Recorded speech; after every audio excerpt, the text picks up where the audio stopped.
On this episode of the Bronze Metalist Podcast, we talk about The Nothing That Is by Fit For An Autopsy.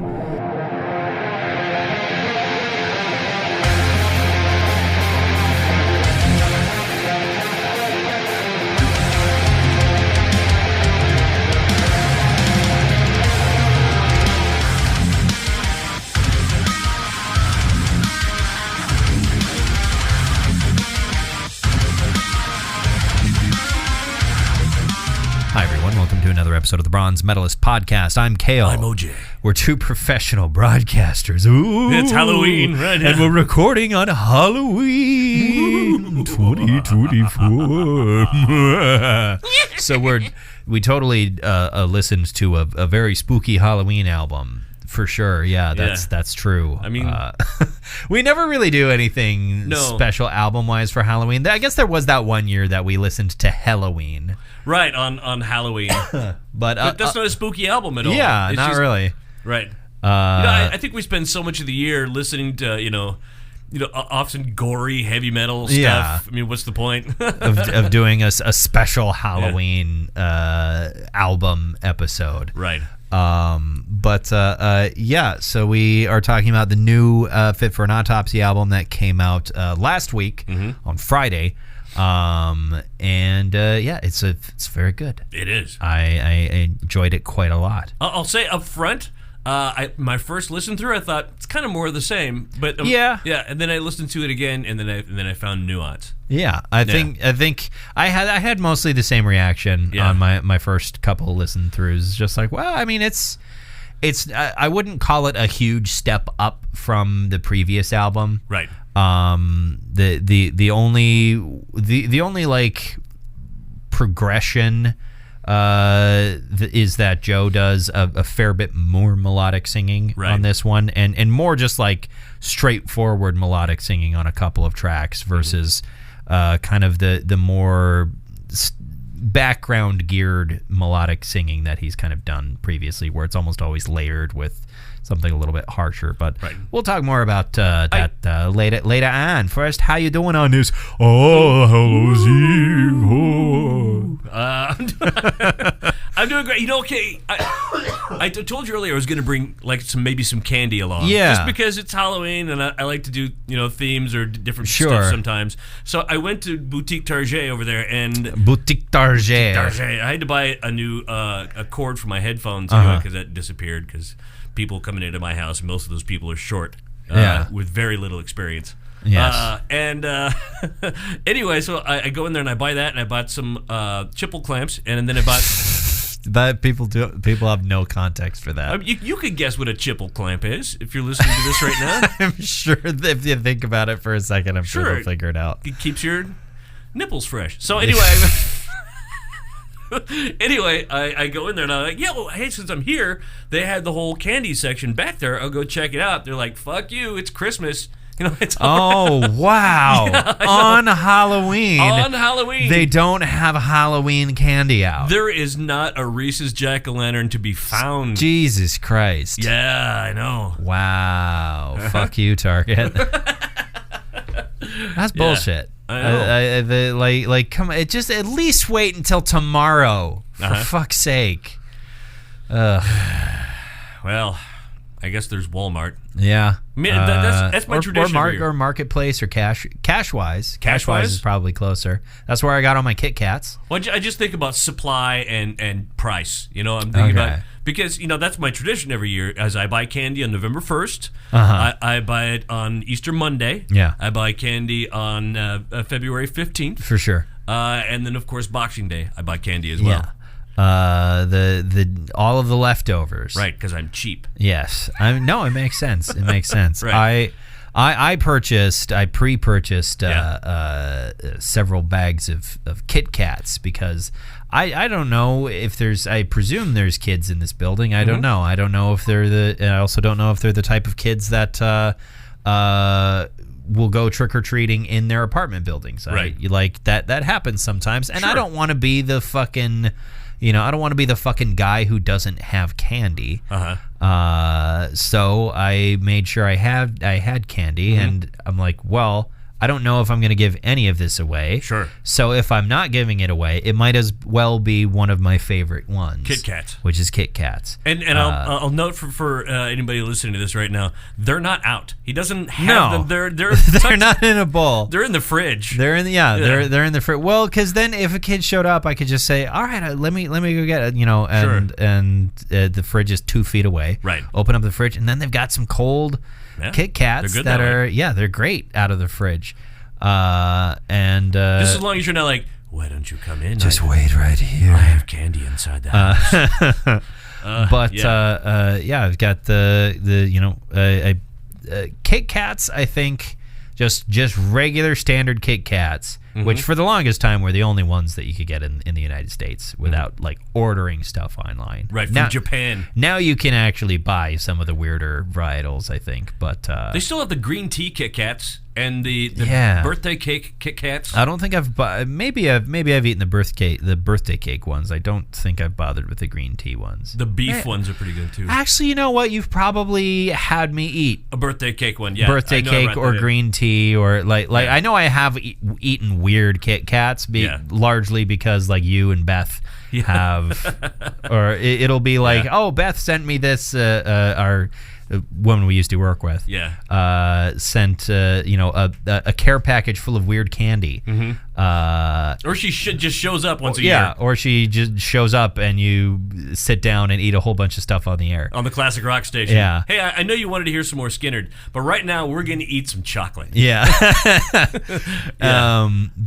Just regular ass Kit Kats. I will say, as far as a brand of like just generic candy, my favorite. But a specific kind of Reese's is my favorite over Kit Kats. What and is that's that? Reese's Eggs. Oh, sure. So Easter time. Yeah, Easter time, perfect. So for me. you can actually tell a difference between the Reese's Jack-o'-lantern and the Reese's Eggs. I guess I don't know that I've had I probably have had the Jack-o'-lanterns. Just the one that sticks in my head is the egg.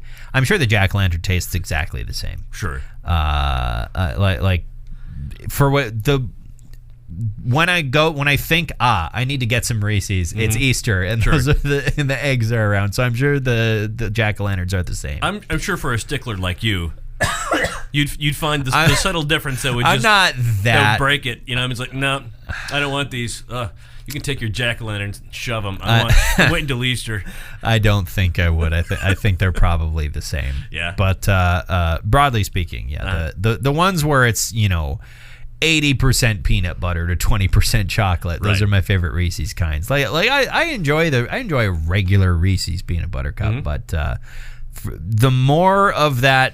You can't even really call it peanut butter, whatever that is. The peanut product. The peanut product that's inside Reese's. The more of that, the merrier. Because you can buy jars of Reese's peanut butter, and it's nothing like what's in the candy. Yeah. Yeah, it's just peanut butter. Otherwise, they couldn't call it peanut butter. Right, exactly. I'm surprised they get away with calling them peanut butter cups. Right. Without putting like an apostrophe in there. BUTT''R.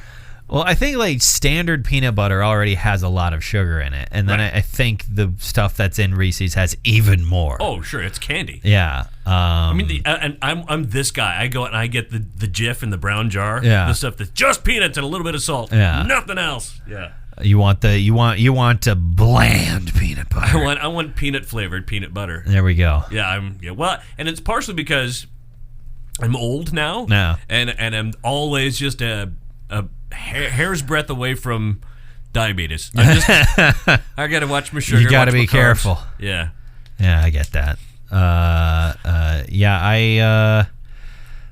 Kit Kat's favorite candy. Yeah, favorite candy. I'll even put them in the freezer sometimes. Yeah, a lot of candies are better out of the freezer. Yeah, chocolate especially, in my opinion. If you bite down on it and you're worried you might shatter a tooth, that's good. Then it's the right temperature. Give it a good time. You ever have a Reese's out of the freeze? Freeze? A Reese's out of the freeze? I'm sure I have. They're fantastic. I normally go for the fridge, but I'm sure I've tried the freezer at some point. Right. They melt really fast. Like it's the great Ted. It's firm, and then suddenly they're like, kidding. Yeah, we're not. Just kidding. Just kidding. Just chew. I put Oreos in the freezer. Oh yeah. I put Oreos in the freezer and then just let them soak for a while in the milk, and it serves a double purpose because I enjoy the cold Oreo, but also it helps to keep the milk cool. Ooh yeah, like it's an ice cube. Yeah, and it's I actually noticed when I got Oreos the other day. My little plastic I'm too white to use chopsticks thing that our friend gave me. Yeah. Those got lost somewhere in the move. I don't know where they're at. I can just seek them out and buy new ones. But I mean, I noticed they had a few sets of them right by the Chipple clamps when I was at Target. Chipple clamps. Yeah. Because they're just really convenient for a variety of uses because I've tried. I've never really I've never tried really hard to actually learn how to use chopsticks. But you know how fucking uncoordinated I am. Sure. I don't know if I could manage it. I've been doing it long. Actually, if you just do it long enough. Yeah. I mean, there are billions of people who use chopsticks every day. That's true. They can't all be. But they've also probably been doing it since they were tiny babies. Sure. It was really convenient. I would use that for Oreos. Just hold on to the Oreo without getting your fingers cold. I would use it for occasionally I get Cheetos. It's perfect for Cheetos. I feel like when I come over for D&D this weekend, I feel like I want to bring a few sets of chopsticks. And like, here you go. Here's a big bowl of Cheetos. Learn how to use these right now. You got this, dude. It's like the John Wayne throwing the kid into the river. Well, why don't you go get him? Well, I don't know how to swim. And then he throws the mother into the river. But she goes running. Oh, yeah, that's right. Yeah. Well, and then he chases after her, doesn't he? He gives her like a look of like, well, I'm going to throw you in the river, and then she runs away. Yeah. Whatever movie that's from. I've only ever seen that clip. I've never seen what movie that's from. I think it might be from Shane. That sounds right. Yeah. I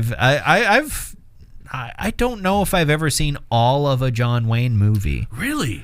Yeah. I've seen parts of plenty of John. Like I've seen probably most of the original True Grit and probably a smattering of other ones that just happened to be on in the daytime slot on AMC or something when I was a teenager or something like that. But the greatest story ever told. The greatest story ever told. Yeah. It's a John Wayne movie. I've not seen that one, no. It's an Easter movie. It's a Life of Jesus movie. John Wayne plays a centurion at the end. Oh, okay. What's the movie where John Wayne plays Genghis Khan? Oh my word, that's right. I forgot about that. Yeah, that happened. Where it's like, Yikes. Yeah. But by the way, if we sound slightly different, it's because our voices will have gone through a few different layers of effects than normal, because I have finally, after I don't know how many years, uncoupled myself from the Adobe Creative Cloud and am instead using Adobe Audition version 1.5. Right. Which is what we use professionally at work. Yeah. Which has unchanged since the late 90s, I'm sure. Oh, yeah. But it works just fine. And it's free. Yeah, and it was free. See, I had to put it because you gave me a computer a couple of weeks ago. Yeah. And then I set it up at home, and I was like, how the hell am I going to put Adobe Don't have 1.5? a disk drive. I don't. Yeah, computers that come with disk. So I went out and I bought an external disk drive. How much did that cost you? $20. Yeah, I was going to say, it couldn't have been that much. No, well, and I asked the guy where they were, because they weren't, where the other disk drives are. They were in the novelty section. And I went and I asked, the what are they called with the brainy guys? The Geek Squad. The Geek Squad. There it is. asked the Geek Squad, hey, Geek, where do I find one of these? And he brings me over and he says, well, this one here does, all these different things. I was like, I do not want that. Just needs to read a CD-ROM. Right, yeah. Okay, well, you can write with this one. I don't care. You don't need to write. Why do I need to write a CD? I'm not burning a CD for my buddies. Yeah. I'm not burning an Avenged Sevenfold album for my friends. I'm not making a mixtape for my gal. Yeah. I was probably the last generation where that happened. Yeah. Because that did happen. I had some friends of mine burn some CDs for me because that was one of the easier ways to like transfer music from iTunes. There was a time where iTunes let you burn those MP3s onto CDs, and then you could give them to your friends. I'm sure that ended shortly after the last one of those that I got. And I wonder if they wouldn't bring that service back just for kicks. I mean, here you go. You can burn a CD. None of you are going to do this. No, nobody's going to do that. But yeah, that was that's how I got most of my original library of like Avenged Sevenfold albums, a bunch of like A Day to Remember. Like the first wave of me listening to like alternative music, past like Linkin Park and stuff, was all CDs that I begged my friends to burn for me. I still remember all my first wave of alternative, like it was thrash metal and other heavy metal kind of stuff.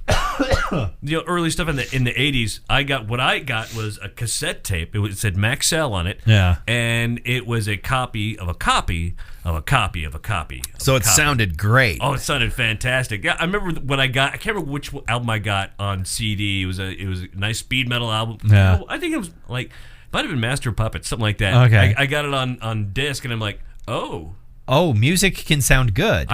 You can hear the instrumentation. Also, because the album itself is like 49 minutes long. I only had 45 minutes per side. Yeah. So I missed the last 4 minutes of Call of Cthulhu. No, that would have been on Ride the Lightning. Anyway, whatever the last song is on Master of Puppets. Yeah. And then I heard the end of it, and I'm like, whoa, is this like the director's cut or what's going on here? Oh, there was just another song. Yeah. I never knew that. You were unintentionally listening in the most true cult way. Yeah, totally. Of the worst possible sound quality. As everyone knows, that's actually the most valid way to listen to music. And is when it sounds like shit. Sounds like absolutely, yeah. If you're listening to black metal, but I mean, I remember once or twice we took because at the time I was living on Clark Air Force Base in the Philippines, or near Clark Air Force Base, and we would take occasionally like a trip down to Subic Bay, which was the naval base south of there, and in the Subic Bay BX. They had like a decent music, so like the Air Force one. I mean, you had you had a lot of country, and then you had all the pop stuff, but with the curse words taken out. But down to the naval base, I mean, Navy don't give a shit. Navy don't give a shit. I went in there, and there's like, nuclear assault. The fuck is this? I'm buying it. Yeah. For some reason, nuclear assault being available on the U.S. Navy base makes a lot of sense. It does, probably. Yeah.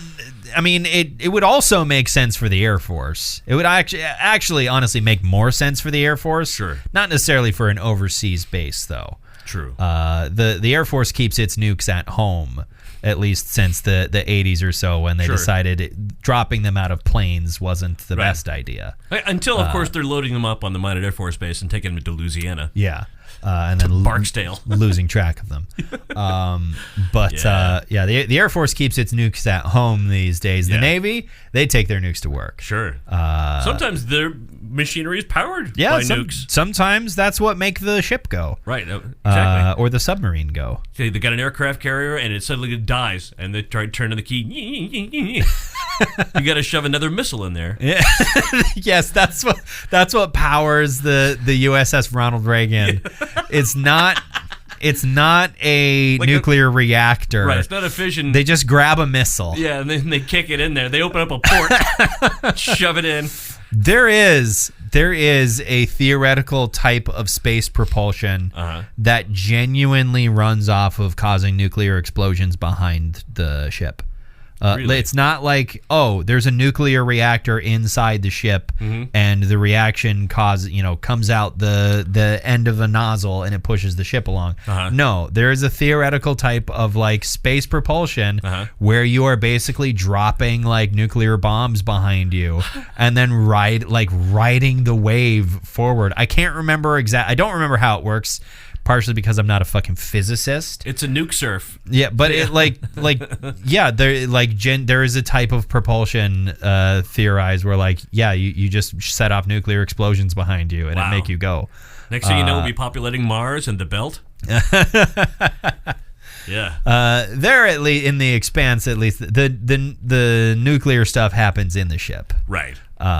What's the name of that? The Epstein drive. Epstein, that's right. Yeah, the unfortunately named Epstein drive. Yeah. I just imagine if the whole thing would have happened before they would have made the show. If the writers would have, all of a sudden, oh man, what happened to we lost power? What's going on? Somebody must have shut it off. I mean, the Epstein didn't kill itself. I imagine when all that shit happened, Ty Frank and Daniel Abraham were like, motherfucker. Now that's all anyone's going to think about whenever they have to say the name of the fucking engine that all of the ships in our setting use.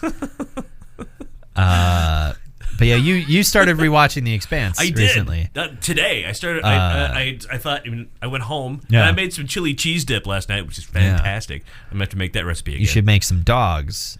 Make some chili cheese dogs because you're Sonic. I have some wieners in my fridge. You become Sonic the Hedgehog. I might. But yeah, so I started rewatching the first season, and I watched that first episode. I'm like, this is different somehow than what I'm accustomed to. Because you had forgotten it was on Sci-Fi when it started. Right.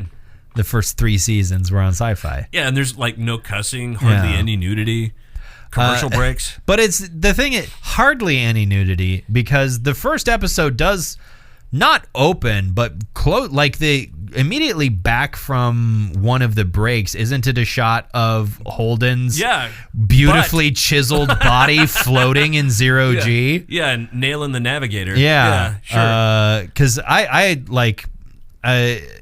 forgot, thinking back on him, he was ripped as hell. Yeah. But like in the first season, Stephen Strait was carved out of marble. Right. And then by the end of the show, he's a twig.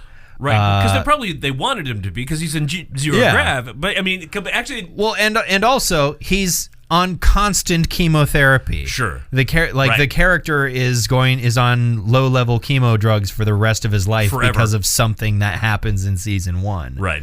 Also, I think Stephen Strait was just like, I am tired of working out. I don't want to maintain this shape because it's a pain in the ass. So and I thought it was funny because because we'd already talked about, they'd already gone over the fact that people in the belt are all skinny with big bones. And you see him, who's also in space, but he's like jacked, and because he's from Earth. Well, he's from Earth, but he wasn't in Earth really recently. I mean, what makes you tall and skinny is being born in space. I suppose, yeah. But they did kind of justify it by giving him a stationary bike in his quarters. I remember, how did he stay so Really? A stationary bike? That's how he stays so jacked? Well, I think they also do mention, even the Belters take drugs and supplements to keep up, their bone density and muscle mass and stuff. So I'm sure that they have stuff that everyone who works in space takes drugs like that. That probably, it's possible everyone takes fucking, steroids and shit. They do actually, come to think of it, they do address that a bit. They have, supplements and drugs for that, and the people who are on Earth ships get the good stuff. Yeah. People in the belt get the shit. Yep, and that's why Miller has a fucked up spine. Right. Because he, for a period in his childhood, he was given bad drugs and supplements. I gotta start rewatching it too. Maybe I don't know. Yeah. It's a fantastic show. It's one of my favorites. And the thing, like in the first season, like they don't swear a whole lot in the first season, and then something happened with Sci-Fi. But somewhere around when season 2 got going, where they worked something out with their advertisers, and now everyone on any primetime Sci-Fi show can say fuck as much as they want. Sure. I think it's after a certain hour, isn't it? Probably. I mean, technically, you could, like, legally speaking, you can do that anyway. Sure. Because they're a cable channel. Right.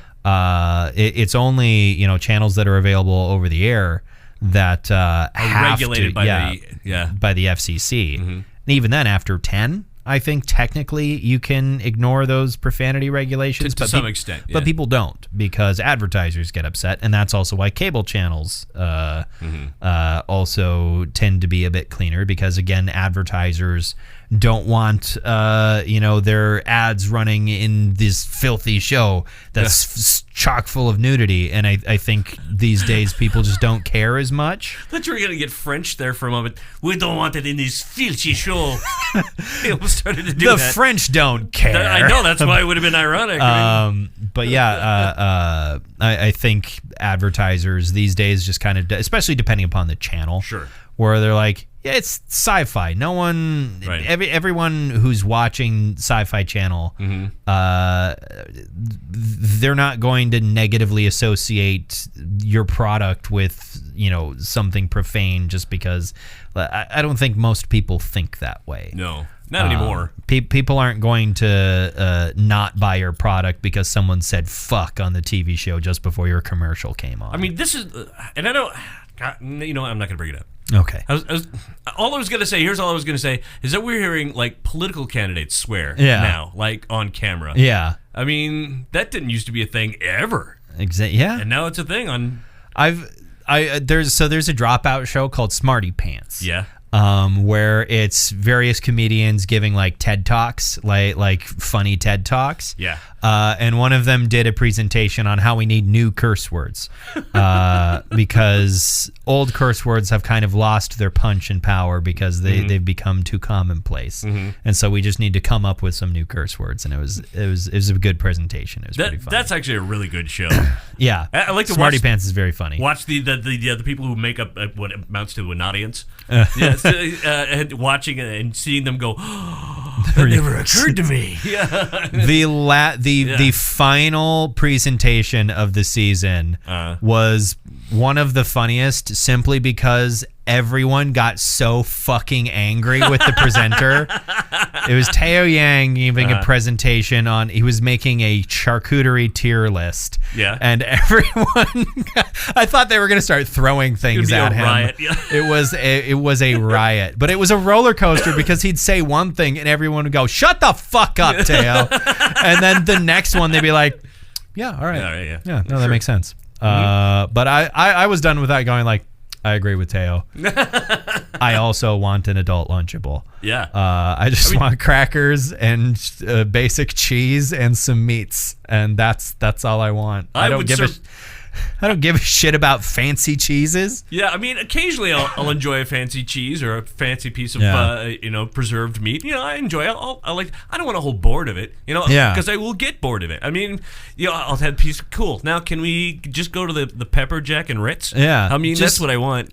Basically, I don't want a charcuterie board. I just want a meat and cheese platter. 100. Just go to the fucking grocery store, get me a meat and cheese platter and a box of Ritz, and I'll be happy. I will be a happy man. I may have to do that on the way home tonight. You should. Yeah. You should. Treat yourself. It's Halloween. Treat yourself. Happy Halloween week. Have yourself a savory Halloween. Yeah. Because remember, diabetes. Right, yeah. If you have a Dropout subscription and have not watched Smarty Pants, you should give it a shot. Lots of very funny stuff. Let's talk about this here album. So this album is called. I said it that way. Album. Are you a Pokemon whose name is Album? I guess. So this album is called The Nothing That Is. As I said earlier in the episode, it came out last week. Right.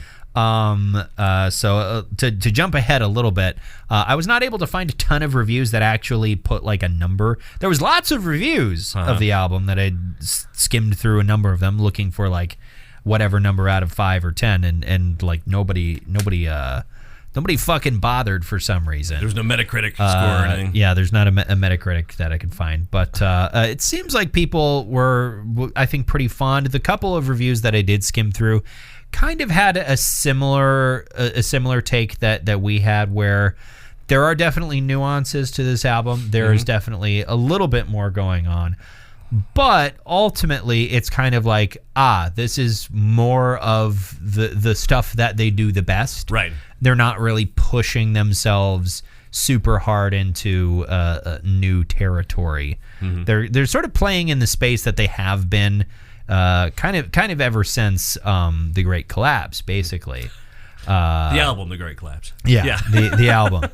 They're sort of continuing to play in that space of bringing in melody now and then, having Joe do some more clean vocals here and there, having a very Gojira tinged sound at certain points, which I can't say bothers me in the slightest because I love Gojira, and there's a lot of thrash metal influence on this too. Yeah, in a lot of places. There's like everything about this. There's almost every. I like almost everything about this album. I don't know how much of it I love. Yeah. Compared to the album that came before this one. Yeah. The name of which I cannot remember at the moment. What the Future Holds. Yeah. Right. I loved What the Future Holds. I like this album a lot. I don't know if I can say that I love it, or at least love it as much as the previous one. But there is only one thing that I can say that I don't like, which is on a particular song. Yeah. And honestly, it's not so much that I don't like it, but that I just have to. It brings up a thing I've mentioned before. Which is on the song "Weaker Wolves." Yeah. Joe does the I can't think of his name now, from Pantera. He does. Phil Anselmo. Yeah, he does the Phil Anselmo thing where you talk kind of low and angry and you say some things. Right. Which I brought it up before. I don't like that. Right. I don't care for that. I feel like when everyone does it, it's time for me to do the Phil Anselmo thing, and I'm just like, no, do you need to? I'd kill myself for you. Yeah, like they. Yeah, I don't like it. It pops up now and then on a number of albums because Pantera is very influential, and sometimes it's Phil Anselmo. Like on that Cattle Decapitation album he appears on, Phil Anselmo just pops up and does his thing, and I just don't care for it. I don't know why. I'm just like, just scream it. It's fine. Just scream it. I'd take a soothing high falsetto over. Like it doesn't bother me that much, but all I can ever think of is just an immediate association of just like, come on, I know you're doing the Phil Anselmo thing. So that's literally like the only thing that I can say that bothers me about this album, and even that it's not that bad. Everything else is just more of what I enjoy, more of what I like about Fit For An Autopsy in general. And I can say I do love this, and I can tell that I love it because I listened to the first I think 4 songs like over and over, and then there was one song I listened to several times, and I'm like, this is great, and then what else is there? I think that's my favorite song, and then I listened to more of the album, and I went, I like the rest of this too. So I mean, I actually was engaged in the whole process of listening. So yeah, for sure. Yeah. I think there are definitely a couple of songs on here that I would say I love, but as a whole, I'm maybe a little less keen on it than I was their previous album. Which is to say, I still like this a lot. Right. It's relativity. It's all about relativity. Sure. You see. But yeah, like I enjoy this far more than many albums in general. But I don't enjoy it quite as much as What the Future Holds, I think. No, yeah, or even Sea of Tragic Beasts, which I also love. But yeah, not your favorite FFA. It's not my favorite Future Farmers of America album for sure. I thought that song where it's just a recording of them tasting different milks and saying what the contaminant is, which I didn't know is a thing that actually happens or happened at FFA competitions. Right. I just thought that was something they made up for Napoleon Dynamite. No, that's a real thing. Yeah. I didn't realize. I don't know if they still do that, but I feel like it would be. I mean, they would have seen some dangers in that. Yeah, it'd be raw milk. Well, also, I think the focus of FFA has shifted a little bit, like a not entirely away from agriculture, but a little bit, or at least expanded beyond just being quite so agriculture focused. It's I don't know. I never did. Stuff, more of like a business leadership type thing that definitely has a core of agricultural education and stuff. But anyway, no, this would be FFAA. FFAA, right? Yeah. FFA or FAA. FFA.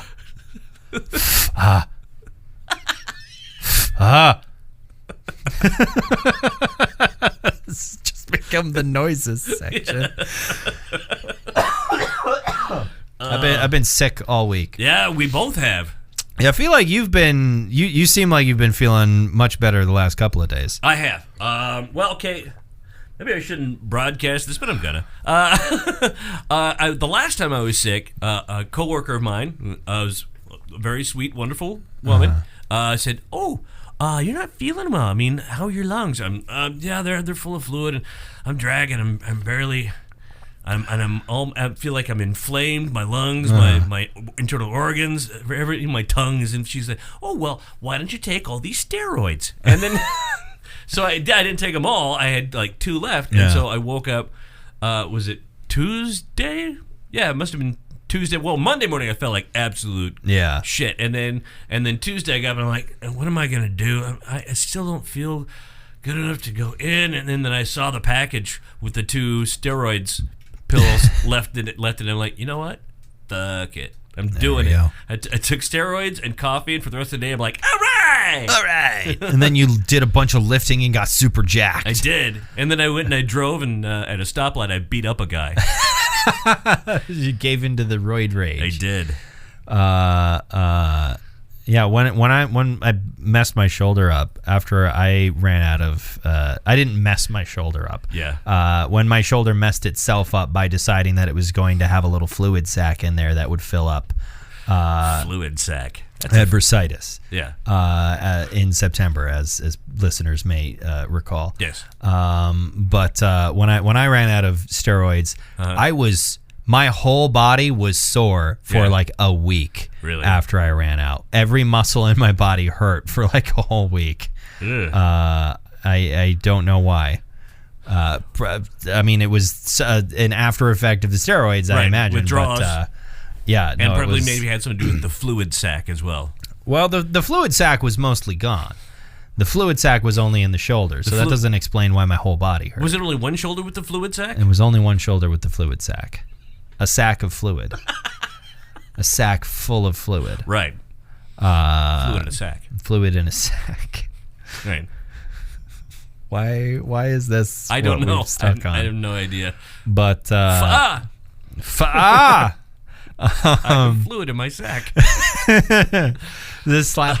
Yeah, oh hell yeah. Yeah, no, this album absolutely fucking slaps. I think it opens pretty with what is for them a pretty fast song. Yeah, I think that main riff in Hostage is one of their more blistering riffs that they have had. They usually tend to be a little bit on the slower side for their riffs. Right. But that one was pretty gosh darn fast. Gosh darn fast. So I mentioned before, normally I try to find a number of reviews that give some sort of a quantitative score to the album, but I was not able to collect a decent enough sample size to sort of say, like, on average, this album is a whatever percent. So we'll skip that section of our criteria. What's your favorite song on the album? The song I kept coming back to was Red Horizon. Red Horizon is really good. Yeah. And if you look at the lyrics, I think it's pretty clear that it's about what's going on in Palestine. Right. It's very topical. It's very topical. It's also quite good. And it's not even the first time they've done a song like that on The Great Collapse. They did a song specifically about Dakota Access Pipeline that was called Black Mammoth. So they it's definitely they if there's something big going on that they are interested in or concerned about, they tend to write a song about it. Sure. And Red Horizon's a very good song. Yeah. Predictably, for me, I chose the last song on the album. That's a great song. But god damn. And I was mentioning how they let Joe kind of stretch his vocal cords a little bit more in the clean singing section, and he brings it on that song. And that ending of just like the piano, fuck, dude.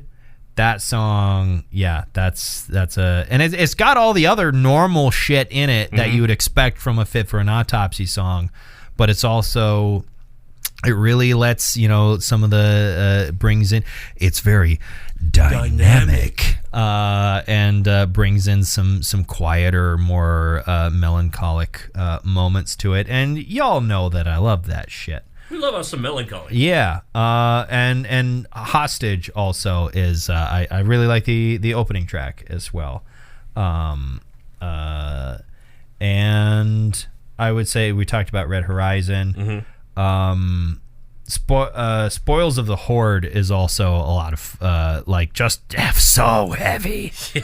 Spoils of the Horde is really, really fucking heavy. Yeah. That's the second track. Yeah. There's a lot of really good pre-breakdown growls and lines that Joe delivers. Fucking thieves. Red Horizon has a really good one as well. But I think the place where this album pushes, where any member of the band kind of pushes themselves further than before, it is Joe's vocals. I think he pushes himself a little bit up higher than he has before. He also pushes himself a bit deeper and more guttural than he has in the past. Yes. And he also, like I said, sort of does more straight up clean singing than he had. Like he's expanded out in every direction. He's I don't think, when it comes to like the deathcore community in general, I don't think he gets as much credit as he deserves.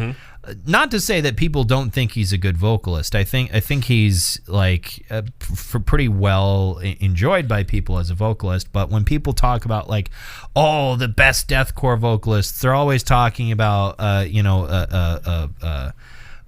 Phil from Whitechapel or from Lorna Shore, Will from Lorna Shore. Like people, those are the names that are always come. The vocalist for Shadow of Intent gets Ben Dewar gets talked about a lot. I think Joe Bettolato is up there with the rest of them. He doesn't get quite as crazy and wacky as especially like the guys from Shadow of Intent and Lorna Shore do, but like he's a little bit more restrained. But I think the intensity and the power that he is able to project through his vocals is of the same caliber.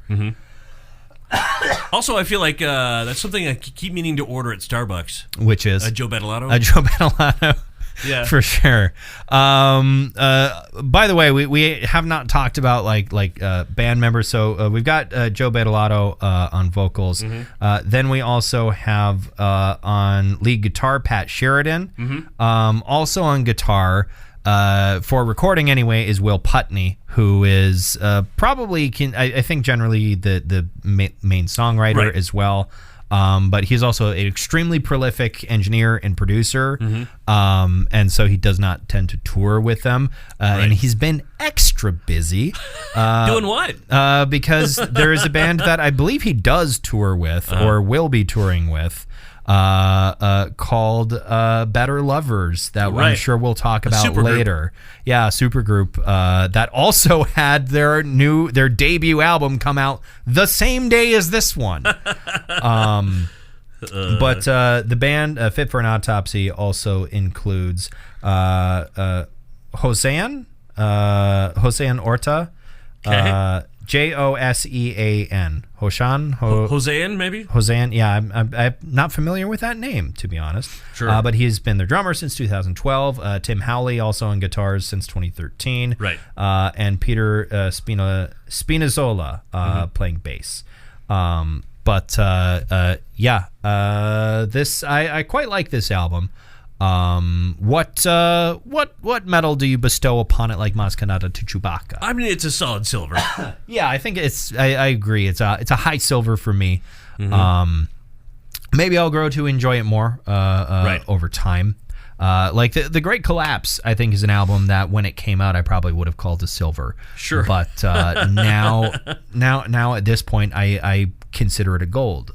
Things change. Yeah, things definitely change. So maybe I'll end up being a little bit more fond of this as time goes on. That's not to say that I don't enjoy it already, but I'd like to love it even more. And you can too. And you can too.